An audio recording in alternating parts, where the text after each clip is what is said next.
नमस्कार विद्यार्थियों, एक बार पुनः आप सभी का स्वागत है जीके एंड जीएससी क्लास में। आज हमारा एक पार्ट 25 है, 25 नंबर का पार्ट है और आज की क्लास में भी हम 15 क्वेश्चन का एनालिसिस करेंगे। तो आपको शुरू से लेकर के लास्ट क्लास को जरूर से देखना है और अन्य साथियों को भी शेयर जरूर करना है। तो पहले क्वेश्चन से आज की क्लास को हम स्टार्ट कर लेते हैं। आज का पहला क्वेश्चन है, Indian national centre for space promotion and authorisation का मुख्यालय कहां स्थित है? तो इसका मुख्यालय है आपका कहां पर? गुजरात में स्थित है। ठीक है। अब देखिए, गुजरात में आपके दो हड़प्पा स्थल स्थित हैं। एक तो आपका है लोथल लोथल और धोलावीरा। धोलावीरा, ये दो हड़प्पा स्थल हैं। चलिए, तमिलनाडु का जो नृत्य है वो क्या है? भरतनाट्यम। भरतनाट्यम। महाराष्ट्र है, महाराष्ट्र। महाराष्ट्र का जो नृत्य है वो कौन सा है? लावणी नृत्य है। महाराष्ट्र का एक नाटक है। महाराष्ट्र का नाटक कौन सा है? लोकनाट्य, वो है आपका तमाशा। तो महाराष्ट्र का लोकनाट्य है तमाशा। महाराष्ट्र है, महाराष्ट्र की राजधानी क्या है? मुंबई है। और महाराष्ट्र में एक झील है, वो है लोनार झील। लोनार झील, ये बात आपको ध्यान में रखनी है। ठीक है। अब चलते हैं अगले क्वेश्चन की तरफ। अगला देखिए, एक उपनिवेश से गणतंत्र बनने वाला पहला राष्ट्रमंडल राष्ट्र कौन सा देश था? तो वो था आपका कौन? भारत। कौन था? भारत। तो ऑप्शन नंबर 4 हमारा क्या हो जाएगा? आंसर हो जाएगा। अगला देखिए, अगला है कबड्डी में स्थानापन्न खिलाड़ियों को छोड़कर प्रत्येक टीम में कितने खिलाड़ी होते हैं? मतलब जो एक्स्ट्रा बैठे रहते हैं उसके अलावा जो टीम बनी होती है वो कितने खिलाड़ी होते हैं? तो वो आपके कितने खिलाड़ी होते हैं? टोटल 7 खिलाड़ी होते हैं। तो ऑप्शन नंबर पहला ही हमारा क्या हो जाएगा? आंसर हो जाएगा। अगला देखिए, अगला क्वेश्चन है, जूडो प्लेटफॉर्म का क्षेत्रफल कितना होता है? तो जूडो एक खेल होता है और इसका प्लेटफॉर्म का जो क्षेत्रफल होता है वो होता है लगभग 18 इंटू 18 मीटर होता है। मतलब 18 तो इसकी क्या होती है? चौड़ाई होती है और 18 इसकी क्या होती है? लंबाई होती है। ठीक है। अगला देखिए, अगला क्वेश्चन है, भारत के संविधान में अनुच्छेद में समान कार्य के लिए समान वेतन का सिद्धांत निहित है। तो ये कौन से अनुच्छेद में है? समान कार्य के लिए समान वेतन। तो ये अनुच्छेद 39 में है, आर्टिकल 39 में है। तो ऑप्शन नंबर 3 हमारा क्या हो जाएगा? आंसर हो जाएगा। अगला देखिए, संविधान की अनुसूची कौन सी है? 7 के तहत शिक्षा का विषय खालिस्तान सूची के अंतर्गत आता है। तो जो शिक्षा का आता है वो आता है समवर्ती सूची के तहत आता है। तो ऑप्शन नंबर 3 हमारा क्या हो जाएगा? आंसर हो जाएगा। अब सुनिए, समवर्ती जो सूची होती है इसके अंतर्गत और क्या क्या आते हैं? तो समवर्ती सूची के तहत आती है आपके फौजदारी मामले। फौजदारी मामले। इसी के तहत आपकी क्या आती है? इसी के तहत आती है आपके ठेके आते हैं। क्या आते हैं? ठेके। तो इसी के तहत ठेके आते हैं।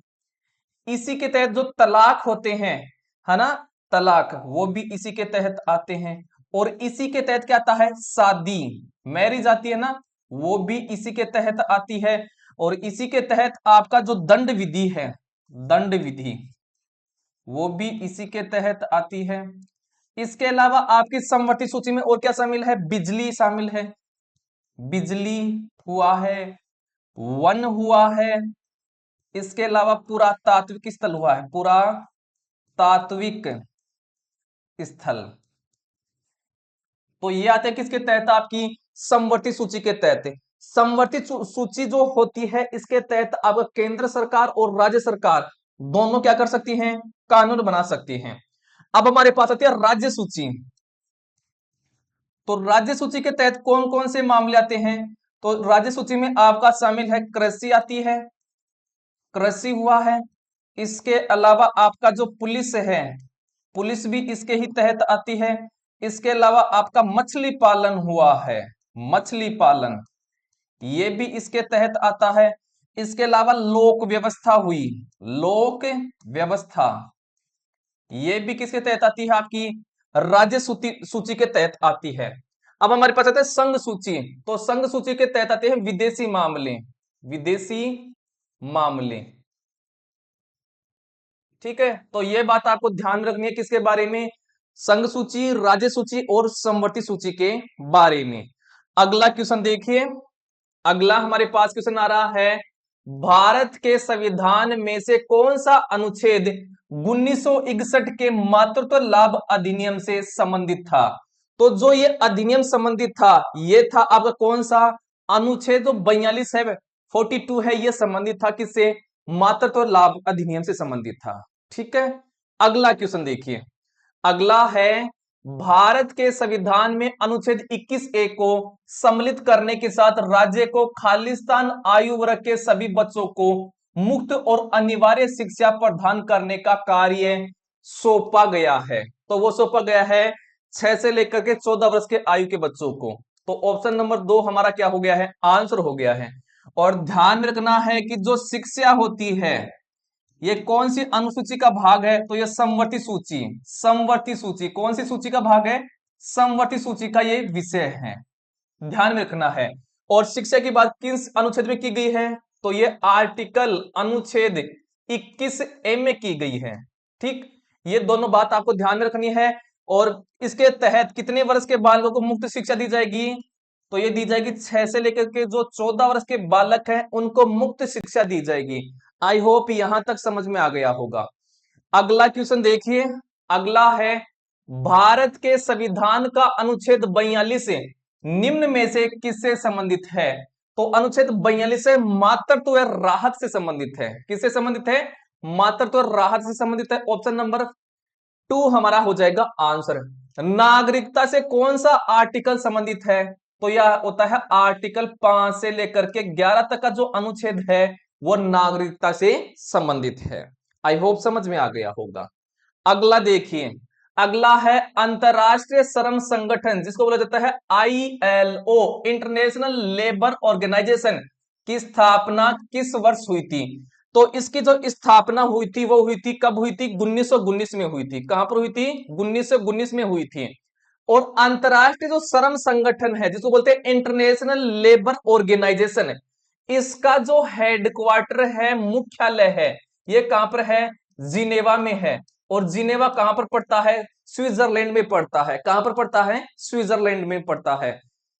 ठीक है, अगला क्वेश्चन देखिए, अगला है, भारत 1922 में किस संगठन के शासी निकाय का स्थायी सदस्य बना? तो वो बना था किसका? अंतरराष्ट्रीय श्रम संगठन का बना था, ILO, इंटरनेशनल लेबर ऑर्गेनाइजेशन का बना था। तो ऑप्शन नंबर 2 ही हमारा क्या हो जाएगा?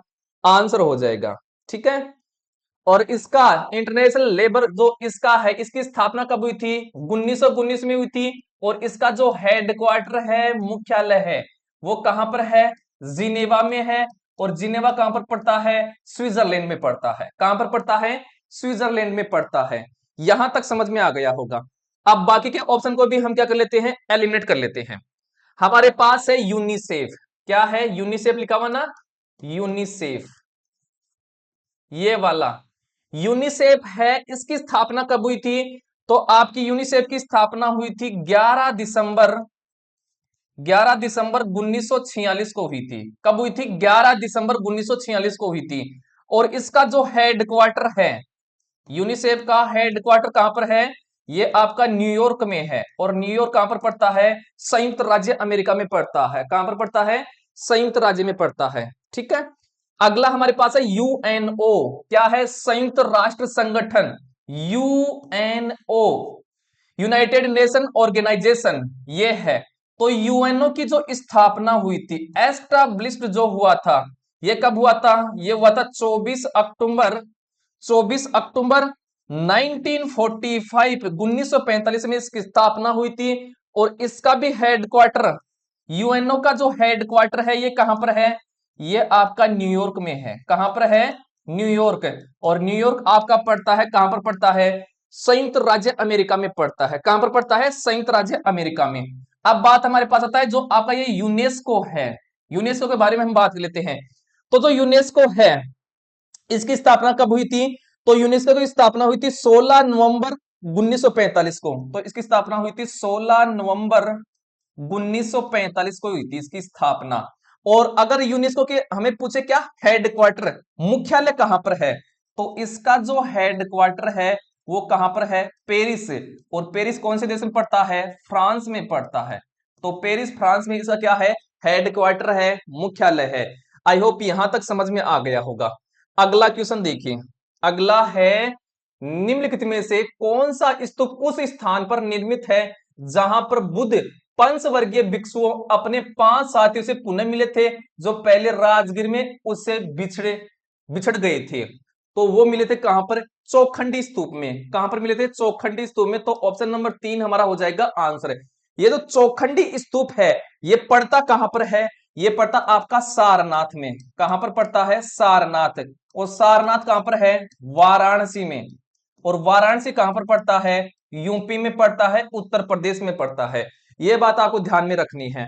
अब चलते हैं अगले क्वेश्चन की तरफ। अगला क्वेश्चन देखिए, VT Chaudiya, V Sheshna, M Vasudev, Doreswamy Iyengar और टी के अयंगर प्रसिद्ध हैं। तो ये किसके लिए प्रसिद्ध हैं, ये कर्नाटक संगीत के लिए प्रसिद्ध हैं।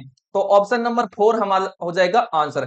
कर्नाटक का जो नृत्य है वो क्या है, यक्षगान। यक्षगान क्या है, यक्षगान प्रसिद्ध है, ध्यान में रखना है। ठीक है, अगला क्वेश्चन देखिए। अगला है, इनमें से कौन सा नृत्य ई कृष्णा स्वामी अय्यर और रुक्मणी देवी अरुणडेल द्वारा इसकी सारभूत भक्ति विशेषताओं को बरकरार रखते हुए मंदिरों के परिसर से खुले मंचों पर लाया गया था। तो वो कौन सा नृत्य लाया गया था, तो वो लाया गया था भरतनाट्यम। कौन लाया गया था, कौन सा, भरतनाट्यम। तो ऑप्शन नंबर 3 हमारा हो जाएगा आंसर। ये नृत्य लगाया था। और भरतनाट्यम नृत्य है ये किस राज्य का प्रसिद्ध है, तमिलनाडु का। तमिलनाडु का प्रसिद्ध है। बात करें यक्षगान किस राज्य का है, तो यह है कर्नाटक का। नाटक ही नाटक, कर्नाटक है। कुचिपुड़ी है, कुचिपुड़ी किस राज्य का है, आंध्र प्रदेश का। याद करना है, कच्ची पूड़ी खाने से व्यक्ति आंधा हो जाता है। तो यह है आंध्र प्रदेश का, आंध्र प्रदेश। तो कुचिपुड़ी को याद करना किसे, कच्ची पूड़ी से। ठीक है, यह बात समझ में आ रही होगी। ठीक है, हमारे पास है पेरिनी शिव तांडवम। यह नृत्य कहां का है, यह आपका तेलंगाना का है, तेलंगाना राज्य का है। ठीक है, अब चलते हैं अगले क्वेश्चन की तरफ। अगला क्वेश्चन देखिए और लास्ट क्वेश्चन है, राजा कंडुंगो नाम खालिस्तान से संबंधित है। तो वो संबंधित है किससे, ऑप्शन नंबर 3 हमारा क्या हो जाएगा आंसर, पांड्य से संबंधित है। किससे संबंधित है, पांड्य से संबंधित है। ठीक है, तो ये होते आज की क्लास के हमारे 15 क्वेश्चन होते हैं। आपको हमारी क्लास कैसी लगी ये आपको कमेंट करके अवश्य बताना है, और इसी प्रकार से क्लास को डेली अटेंड करना है ताकि लगातार आप में इंप्रूवमेंट जरूर होगा। मिलते हैं अगली क्लास में नए 15 क्वेश्चन के साथ, तब तक के लिए